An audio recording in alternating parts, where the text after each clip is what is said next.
So I want to take a few minutes to talk a little bit about cloud service level agreements and what you should be paying attention to ensure that you have the proper structure in place to protect you against things like the downtime that just occurred in early September.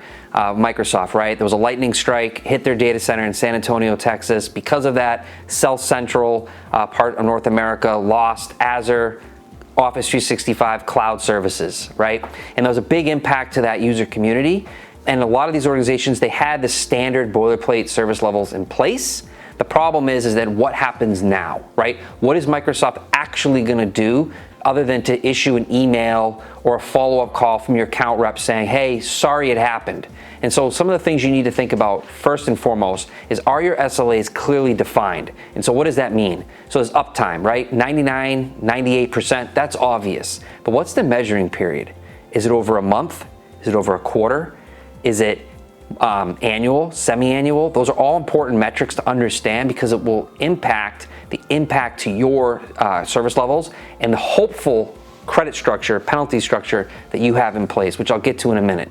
The other thing you need to make sure you understand very clearly is which one of your particular service levels, response times, uptime, like I mentioned before, which ones do you have as key service levels for your organization?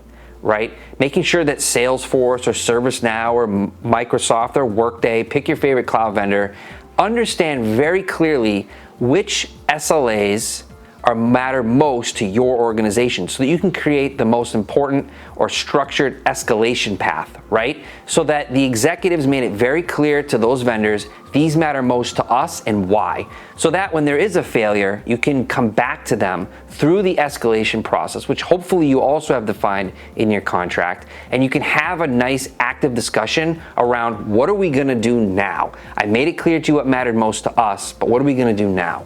Now, penalties, service level credit structures. The problem is two things. One, a lot of organizations don't have them, right? So what you effectively have is what we'd call a service level objective, right? There's no real penalty. There's no skin in the game should they not meet the 98 or the 99% commitment on the uptime. You need to have an actual credit structure, and the key part is it needs to be meaningful.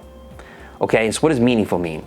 Let's talk about that. Credit, right? A credit's great, but that implies that you're going to continue to work and continue to receive services from that vendor. So in other words, you have to keep paying them, you have to keep working with them in order to get the effect of the credit structure. A better thing to have is a refund.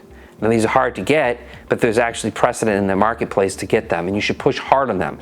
And anytime you get pushback, especially during a sales cycle, especially when you're starting the relationship new, pushback usually means low level of confidence.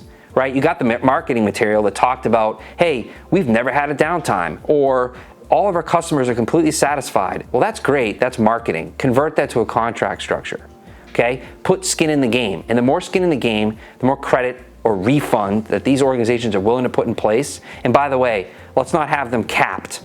A lot of these organizations will say, sure, you'll get a refund or you get a credit structure for every minute that's down per the month. Great. But then they cap it. Capped at 33% or 40% or 50% of the fees for that month. That's not good enough. Because again, imagine you were one of these Azure customers or Office 365 customers, and you who own that relationship have to go to the business and say, hey, don't worry about it. We were down for X number of hours, we lost all this productivity, but don't worry about it. I have a check for $10,000 coming away to a credit structure. You probably know how that's gonna land. You probably know that you probably shouldn't even mention it because it's not really remedying anything. The other thing that's important, it's termination rights, right? A lot of lawyers who get involved in these negotiations say, well, don't worry about it, you have material breach. Material breach requires some sort of litigation, some sort of arbitration. It's an active back-to-back battle. The problem is this, that's not gonna be good enough. You need to have a contractual structure that says when service level is not met for consecutive months, 2-3 months, you have, without having to go to the court, without having to go to arbitration, you have a means to get out of the contract, right? Now again, it's not very easy to move away from these vendors, but it's really important to have that. And if you don't get that commitment, if you don't get an actual service level credit that's actually meaningful, in other words, not shrink wrap or boilerplate, you should start to get red flags, right? Because again, you don't own any of this. It's on their servers. And you're beholden to them and their ability to stay up. In other words, to get the value you're paying for, that has to happen.